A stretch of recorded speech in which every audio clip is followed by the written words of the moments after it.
Mana yang lebih kita dulukan? Kewajiban kita sama Allah atau sama suami? Kasihlah contoh. Kalau pertanyaannya umum, gimana saya mau jawab? Allahu Akbar, Allahu Akbar, kata azan. Datang lakinya, kau buatkan aku dulu kopi.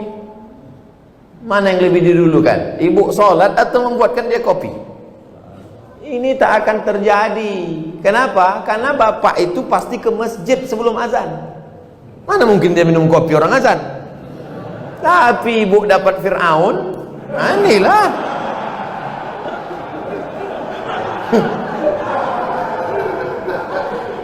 Taatlah kepada suami. Innama huwa jannatuki wa naruki. Suamimu itu bisa jadi surgamu, suamimu itu bisa jadi nerakamu. Kan itu yang selalu dihafal hadis oleh suami kan? Surga kau, sini, sini, sini. Suami yang bagaimana bang? Ibu mesti cerdas sikit. Kasih tahu dia suami yang ke masjid bang, dia ke masjid. Tapi ibu juga tak bisa menasihati bapak itu. Jangan mentang-mentang ibu udah pengajian pulang dari sini, sini bang. Assalamualaikum. Nah, mudah-mudahan bapak yang belum ke masjid, amin. Tapi kalau ditengok ini bapak ini sama ibu ini orang-orang masjid semua, insyaallah. Kita doakan mudah-mudahan dapat hidayah. La ta'ata li makhluqin, itu kaedahnya. La ta'ata li makhluqin fi ma'siyatil khaliq.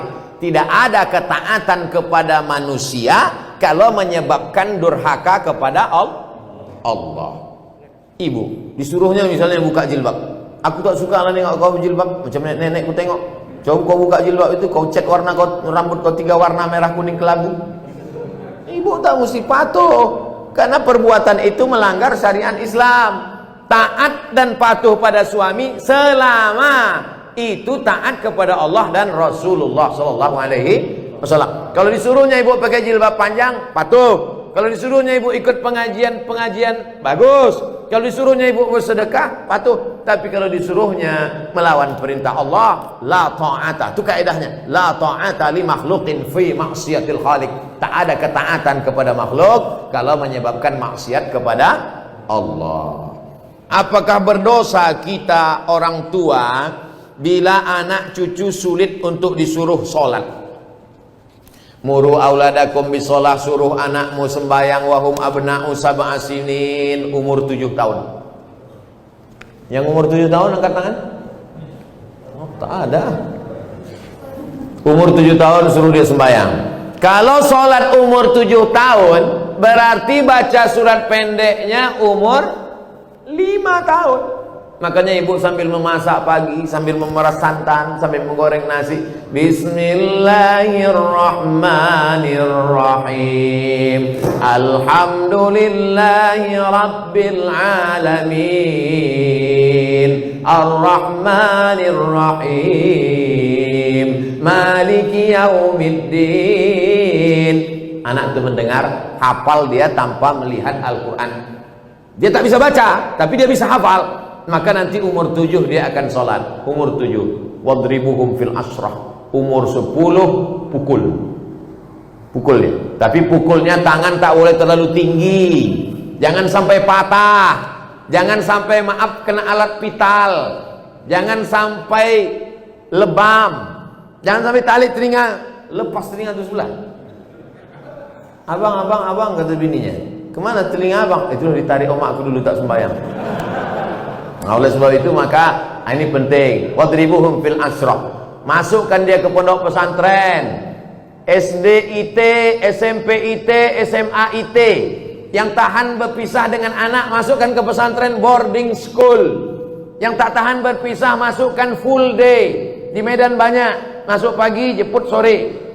Tidak ada yang bisa mengontrol, mengawal anak-anak kita ini selain benteng terakhir pendidikan anak-anak kita adalah sekolah agama. Sudah disekolahkan agama, sudah dikasih makan halal, sudah dikasih tunjuk ajar, sudah dinasehati, tak juga kita sudah tidak kurang usaha. Wala taziru waziratu wizra ukhra. Kita tidak memikul dosa orang lain. Bapak tak memikul dosa anak, ibu tak memikul dosa cucu, dosa tanggung masing-masing. Tapi kalau tak dididik dengan baik, tak sholat mereka, tak puasa mereka, pacaran mereka, LGBT mereka, maka ibu dan bapak berdosa karena menyia-nyiakan amanah. Alhamdulillah, masjid penuh, anak-anak datang. Alhamdulillah, tuh anak-anak banyak datang. Jangan takut ibu, jangan takut berdosa karena sudah dibawa anak ini ke masjid. Ustadz, apakah kita terlalu khawatir dengan virus COVID ini bisa merusak akidah kita, Pak Ustadz? Misalnya bapak saking takutnya kena penyakit paranoid, ketakutan tak tentu arah, itu tauhidnya sudah kena itu.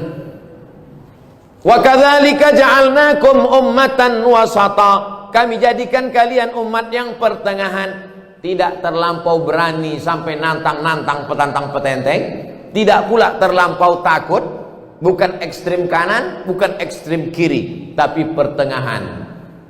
Berserah diri kepada Allah, beribadah, ikut protokol, tetap ikuti, jangan terlalu terbawa oleh media. Yang namanya penyakit itu dari dulu sampai sekarang ada, dan tak semua orang yang kena COVID mati, dan tak semua yang mati itu kena COVID. Ada juga yang mati kena bersin. Berapa banyak orang tak sakit mati, menguap mati. Banyak orang yang tidur mati, tidur ketuk pintunya subuh tak bangun-bangun, pas dipegang udah dingin macam es batu. Oleh sebab itu berapa banyak pula yang dinyatakan positif sehat. Nah, itu jangan terlalu takut. Semua yang mati itu kata Nabi, lan tastakmil rizqaha wa ajalaha, lan tamuta nafsun, tidak akan mati orang qabla an tastakmila rizqaha wa ajalaha. Kalau sudah rezekinya penuh, kalau sudah umurnya penuh, pasti dia mati. Kenapa Abdul Somad itu tak mati-mati? Belum penuh. Mau dibunuh orang, mau diusir orang, disantet orang. Kalau memang belum penuh, tak mati. Tapi kalau sudah penuh, mati. Nah, ibu-ibu, bapak ini semua belum penuh lagi. Nanti kalau ada yang penuh, kemana si anu kemarin? Udah penuh dah. Mati lewat. Jadi jangan terlalu takut. Takut itu yang membuat kita akhirnya imun kita jadi turun. Kalau sudah imun kita turun, maka kekebalan tubuh kita hilang, penyakit pun datang. Saya tidak tablik akbar nih dari bulan Maret, April, Mei, Juni, Juli, Agustus. Pertama kali saya keluar sejak COVID, inilah ke Medan. Tapi tetap dengan protokol kesehatan. Nah, saya bawa-bawa kan ini biar jangan apa kali COVID itu.